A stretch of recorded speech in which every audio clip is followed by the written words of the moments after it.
নমস্কার, আমি পোষিতা এবং আমি এখানে টেকনোকন গ্রুপের পক্ষ থেকে একটি অত্যন্ত গুরুত্বপূর্ণ বিষয়ে কথা বলতে এসেছি, আমাদের পশ নীতি সম্পর্কে।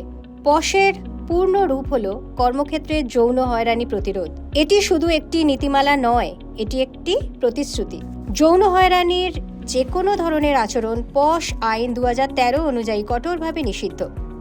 আপনি যদি একজন কর্মচারী, ইন্টার্ন, পরামর্শদাতা কিংবা কেবল আমাদের অফিস পরিদর্শনে আসেন, এই নীতিমালা আপনাকেও অন্তর্ভুক্ত করে। তাহলে এই নীতিমালার প্রকৃত অর্থ কি?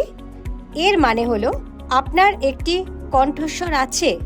যদি কখনো আপনি অপ্রয়োজনীয় বা অশোভন আচরণের শিকার হন, যেমন অনাকাঙ্ক্ষিত ঘনিষ্ঠতা, মন্তব্য, অঙ্গভঙ্গি, শারীরিক স্পর্শ বা যে কোনো অনৈতিক যৌন আচরণ কিংবা কোনো কল বা মেসেজের মাধ্যমে কোনো রকম অপব্যবহার বা অনৈতিক কথা, তাহলে আপনার তা প্রকাশ করার অধিকার রয়েছে। আপনি অভিযোগ দায়ের করতে পারেন যদি ঘটনাটি গত 3 মাসের মধ্যে ঘটে থাকে, যদি এটি একাধিক ঘটনার একটি ধারাবাহিক অংশও হয়ে থাকে, তবুও আপনি এই আইনের অধীনে সুরক্ষিত। টেকনোকনে আমাদের রয়েছে একটি আভ্যন্তরীণ অভিযোগ কমিটি বা আইসিসি, যেখানে অভ্যন্তরীণ ও বাহ্যিক উভয় ধরনের সদস্য রয়েছেন, যাদের সঙ্গে আপনি সহজেই যোগাযোগ করতে পারেন। এই ভিডিওর শেষে আপনি তাদের বিস্তারিত তথ্য পেয়ে যাবেন। অভিযোগ দায়ের করা খুবই সহজ। আপনি ইমেলের মাধ্যমে অথবা লিখিতভাবে অভিযোগ দায়ের করতে পারেন। অভিযোগ ফর্মটি আমাদের ওয়েবসাইটে উপলব্ধ।